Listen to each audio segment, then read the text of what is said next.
Back on 4th of July weekend, I visited America's Roller Coaster. That, of course, is Cedar Point in Sandusky, Ohio. And while I was there, I rode what many consider to be the world's best roller coaster. That, of course, being Steel Vengeance, which is the roller coaster that I will be reviewing today. However, despite me knowing that this was going to be my favorite coaster, this exceeded my expectations. I had some pretty high expectations for this ride, although I had heard some coaster enthusiasts say that I shouldn't hype it up too much, because some coaster enthusiasts think it is overrated. However, after I've ridden this ride I think is so amazing that I actually consider it to be an underrated coaster. But before I talk about my full thoughts on this coaster, let's discuss the stats of this ride, and I'll also be discussing my full thoughts about this coaster while discussing the layout of it. So for the stats of this coaster, this ride has a max height of 205 feet, which basically classifies this as a hypercoaster. This was actually RMC's first hypercoaster, and so far I believe they have two existing, the other one being Zadra at Energylandia in Poland, and they have a third one that's supposed to open, Iron Gwazi at Busch Gardens Tampa, but that ride is delayed until who knows when. So anyways, this ride has a 200-foot drop. It hits a max speed of 74 miles per hour. It has a total of 4 inversions, and it has 5,740 feet of track, so it's a pretty long coaster. It also has a vertical angle of 90 degrees, and that's achieved on that drop. It actually has a vertical drop, which is something I really like about that coaster. It makes the drop pretty crazy. And the ride lasts 2.5 minutes, so I'd say that's definitely a good amount of time you're experiencing on this coaster, especially since it's such a great coaster.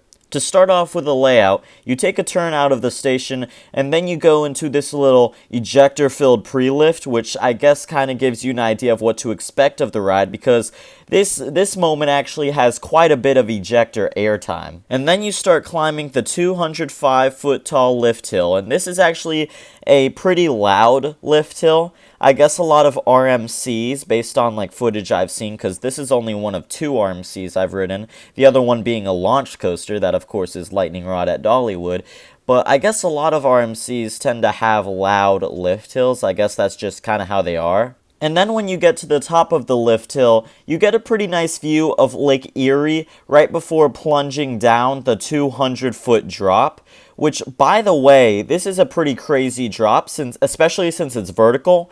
My last ride that I got on this coaster was a back row night ride. That is probably the craziest way to experience this drop, because you just get pulled down that drop, and it being a night ride, of course, it's just crazy.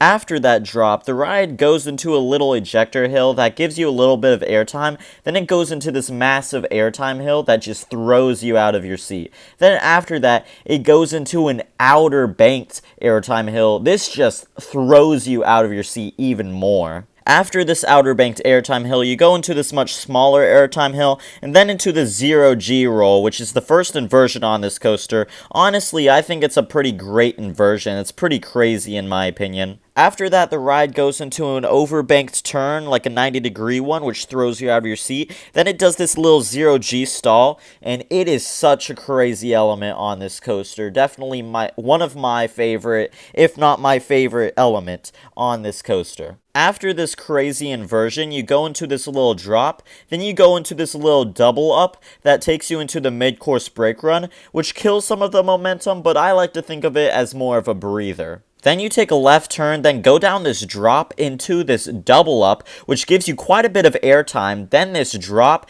and then another outer banked airtime hill. Then you go into the structure and then take this overbanked turn, and then following that you take a low to the ground 0G roll, which is a pretty crazy element. After the 0G roll, you go into a couple of ejector airtime hills, then back into the support structure, taking an overbank turn, and then the most surprising element of all on this coaster, yet another low to the ground 0G roll.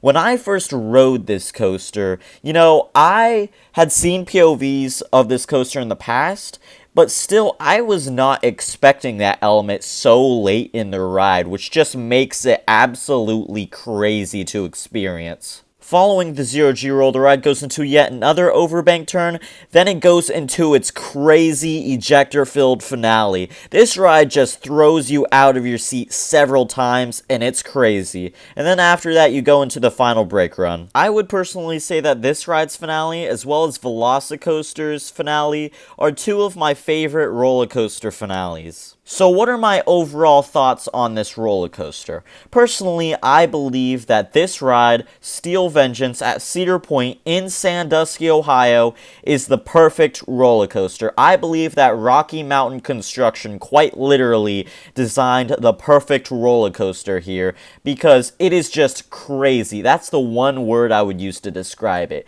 Crazy. And also out of control. But even those phrases are understatements, I feel like, because I remember my first ride, I remember sitting in that final brake run, I was just laughing, I believe my throat was sore because of how much I was screaming on the coaster, and in my mind, my mind was just boggled from what I had experienced, and I even felt that way on the other two rides I got on this coaster. I got a total of 3 rides on this coaster. I got 2 back-to-back rides the first day I rode this coaster. Then the second day, that's when I got my back row night ride, which was absolutely crazy. Now, I do want to comment about the reception that this ride has received. So, many coaster enthusiasts would agree with me that this coaster is the best roller coaster they've ever ridden.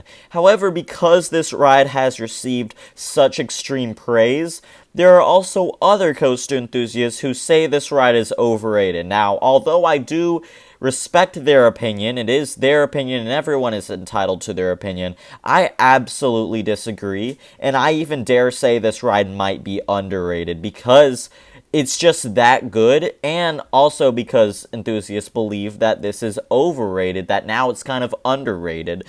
And I believe this ride not only lives up to the hype, but it absolutely exceeds it. This ride definitely exceeded my expectations, and I had some pretty high expectations for this coaster, although I was aware that there were coaster enthusiasts saying that it was overrated, so that may have made my expectations die down a little bit, but nevertheless, I knew that this was going to be my favorite coaster, and I was more than correct. So that will be all for my review of Steel Vengeance. If you want to see other coaster-related content like this, be sure to like, comment, and subscribe, and be sure to turn on post notifications to get notified of my newest and latest uploads. I'll see you guys in the next video.